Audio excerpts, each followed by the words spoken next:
Jadi sebenarnya kasihan si bayi ya, si bayi nggak tahu apa-apa terus kemudian harus beresiko tertular atau terinfeksi HIV/AIDS dari orang tuanya. Dan pada akhirnya ibu hamil yang terindikasi atau positif HIV/AIDS itu harus melahirkan melalui proses yang namanya seksio cesarean. Dan beberapa ibu hamil yang ada di ruang operasi mereka menceritakan bahwa mereka tidak tahu dapat virus HIV/AIDS itu dari mana gitu. Kembali lagi di channel YouTube Adi Rantawan. Sebelum kita lanjut, jangan lupa like, share, comment, and subscribe. Seperti biasa, kita intro dulu.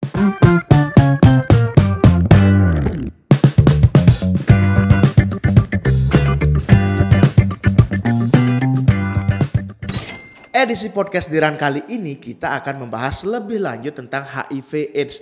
Utamanya adalah ibu hamil dengan HIV/AIDS dan bagaimana pengalaman saya sendiri di ruang operasi ketika ikut sebagai tim operasi pada pasien-pasien yang melahirkan dengan seksio cesarean pada ibu hamil dengan kondisi HIV/AIDS. Nah, buat kalian para lelaki dan perempuan nih di luaran sana yang masih suka gonta-ganti pasangan atau istilahnya jajan sembarangan, itu hati-hati ya karena itu sangat beresiko terjangkit yang namanya virus HIV atau kita sebut Human Immunodeficiency Virus, di mana virus ini akan menyebabkan kekebalan tubuh kita atau ketahanan tubuh kita itu menjadi menurun dan akhirnya akan menyebabkan gejala-gejala yang disebut dengan AIDS atau Acute Immunodeficiency Syndrome, di mana kumpulan dari gejala-gejala yang diakibatkan oleh sistem kekebalan tubuh kita yang menurun akibat terinfeksi dari Human Immunodeficiency Virus ini atau HIV akan menyebabkan kita menjadi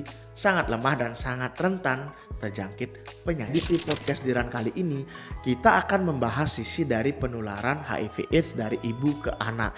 Kenapa sih saya tertarik untuk membahas ini ya?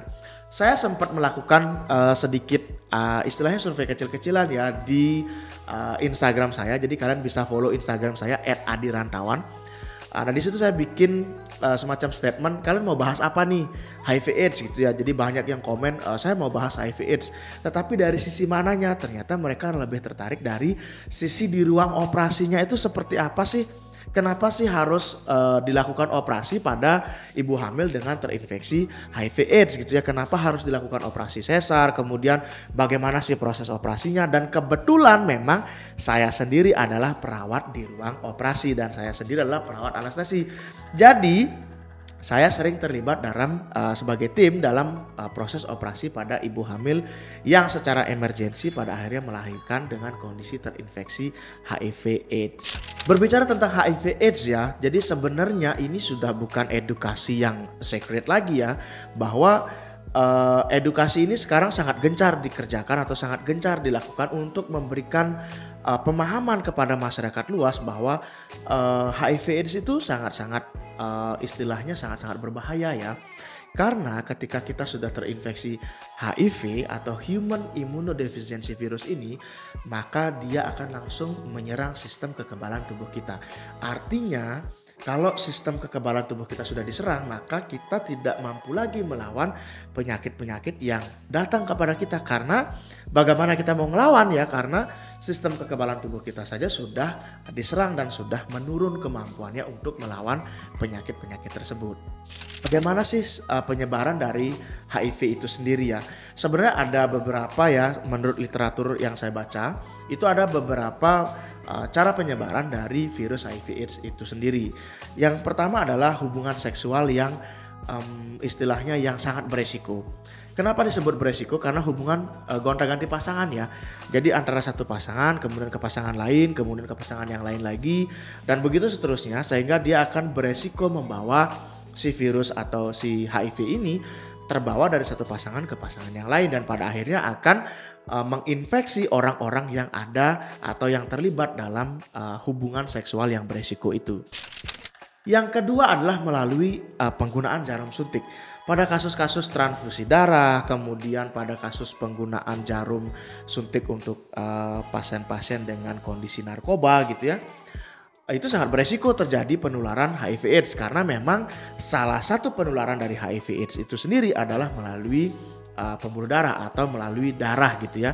Jadi dia sangat beresiko ketika kita melakukan injeksi dengan jarum yang bekas orang lain. Itu alasannya kenapa kalau di rumah sakit itu jarumnya pasti single use atau sekali pakai, langsung dibuang dan langsung dimusnahkan gitu, nggak dipakai lagi ya. Nah, selain hal-hal itu ada satu hal yang paling menarik yang akan kita bahas, yaitu penularan pada anak atau si bayi yang notabene ibunya itu adalah terinfeksi HIV/AIDS. Jadi bisa terjadi penularan dari si ibu kepada si anak jika ibunya tidak tahu dia terinfeksi HIV, lalu kemudian dia melahirkan secara normal dan pada akhirnya akan terpapar dari cairan tubuh si ibu.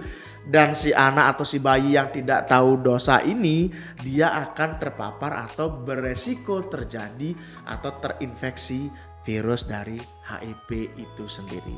Kenapa sih pada ibu hamil itu harus dilakukan operasi seksio sesaria, terutamanya pada ibu hamil dengan kondisi terinfeksi HIV/AIDS? Dan ini adalah jawabannya. Yang pertama adalah kita tahu penularan dari virus HIV ini sendiri adalah melalui salah satunya adalah cairan tubuh pasien itu sendiri. Nah, kita tahu kalau kita melahirkan normal atau ibu hamil itu melahirkan normal, maka dia sangat rentan atau sangat beresiko menularkan kepada si bayi karena dia melalui jalur rahim yaitu pervaginam atau melalui vagina dari si ibu.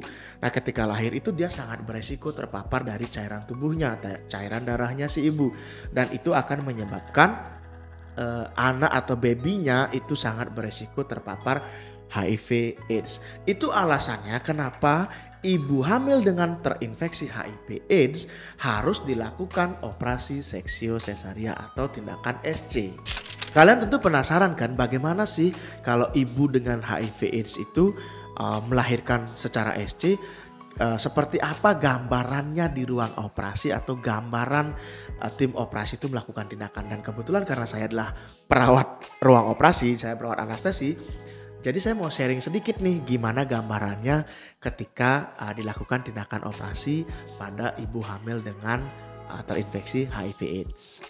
Gimana sih bayangannya kalau operasi atau lagi operasi pasien dengan kondisi seksio sesaria terinfeksi HIV? Dan ini kategorinya adalah pasien infeksius ya kalau di rumah sakit. Maka kita akan memberlakukan universal precaution atau menggunakan alat pelindung diri yang standar untuk paparan dengan cairan tubuh. Jadi semua tim yang terlibat dalam proses operasi tersebut atau di ruang operasi akan menggunakan alat-alat pelindung diri, mulai dari cap, kemudian gown, Google atau kacamata gitu ya.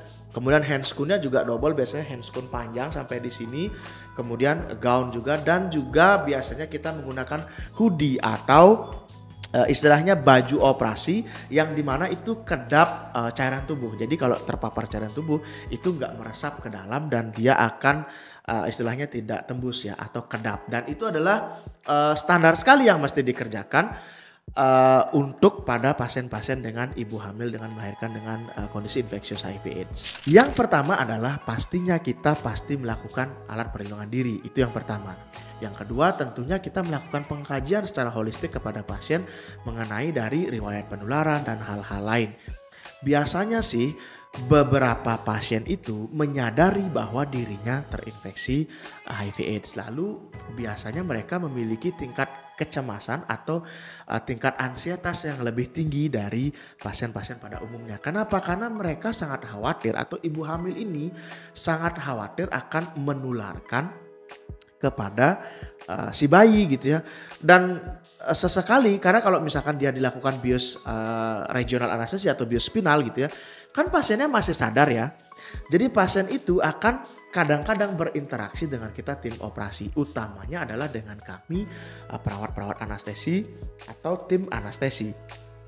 Biasanya mereka akan bertanya, pertanyaan sederhana itu begini adalah, bagaimana ibu, bapak atau ibu, bagaimana anak saya, sehat ya, kira-kira aman ya.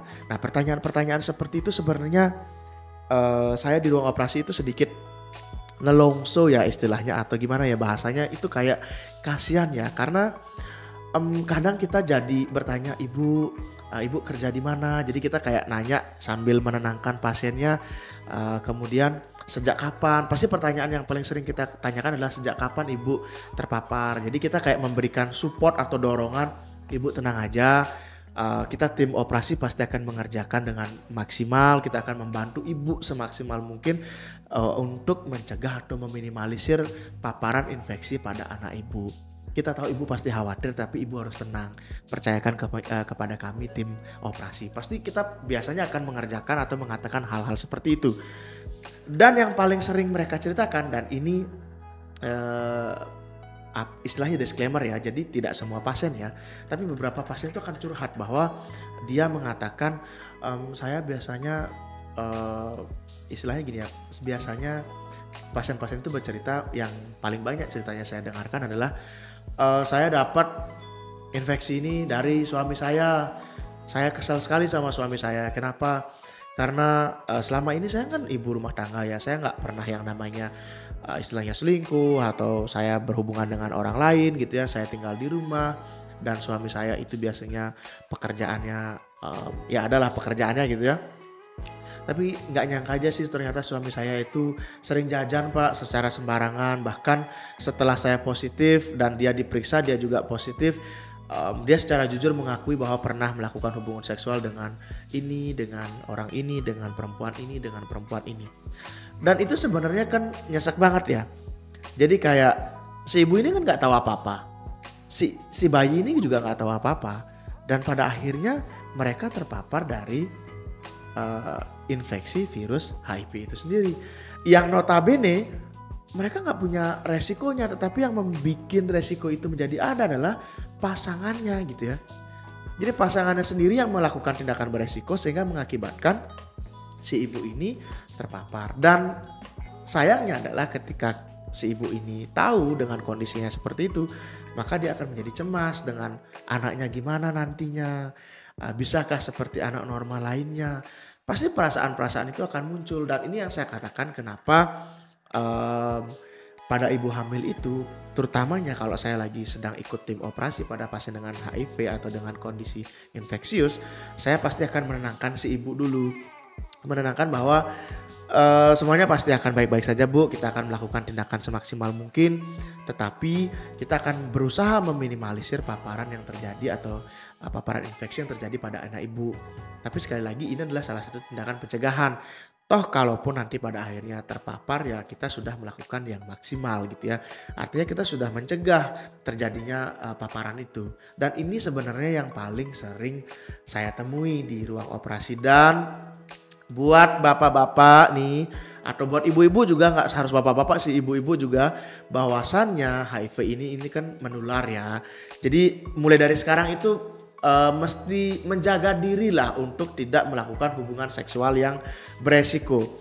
Jadi jangan gonta-ganti pasangan, kemudian hindari resikonya. Kalau sebisa mungkin melakukan hubungan seksual dengan menggunakan alat pelindung kondom gitu ya, sehingga aman gitu ya kalaupun terpaksa melakukan hal itu. Dan itu sangat-sangat tidak dianjurkan sebenarnya kita bergonta-ganti pasangan.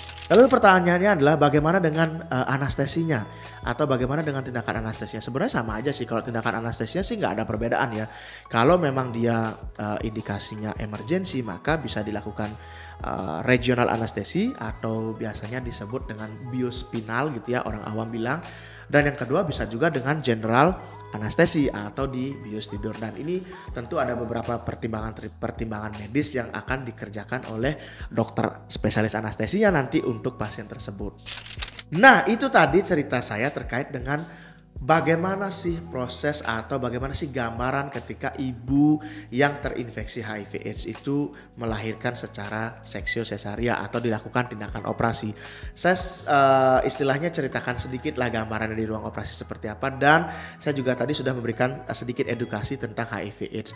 Intinya adalah kalau kita sudah terinfeksi HIV/AIDS itu kita tidak perlu merasa dikucilkan atau tidak perlu merasa istilahnya menjadi beban gitu ya, menjadi takut dan lain-lain, karena itu akan menjadi faktor psikologis yang akan menekan psikologis kita dan kita akan menjadi depresi.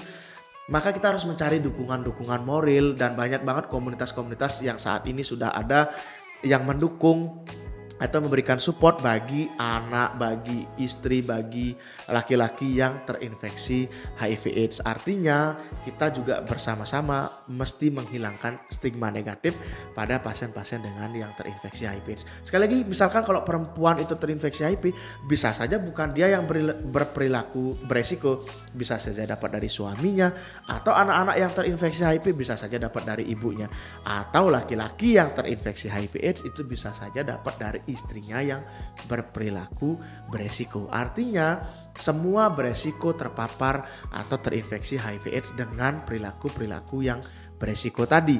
Sehingga kita mesti bersama-sama menghapus stigma negatif ini dan bersama-sama merangkul pasien-pasien dengan HIV/AIDS ini. Karena sekali lagi kalau mereka sudah terinfeksi, kita harus support dengan komunitas-komunitas yang ada dan mereka harus kontrol ke POL atau Poliklinik VCT untuk mendapatkan edukasi yang benar, kemudian bagaimana cara mereka bertahan, kemudian bagaimana cara mereka atau mendapatkan obat nantinya untuk kelangsungan harinya atau menjalani hari-harinya sebagai penyintas atau penderita dari HIV/AIDS itu sendiri. Itu tadi edisi podcast Diran kali ini yang membahas tentang edukasi HIV/AIDS dari sisi yang lain.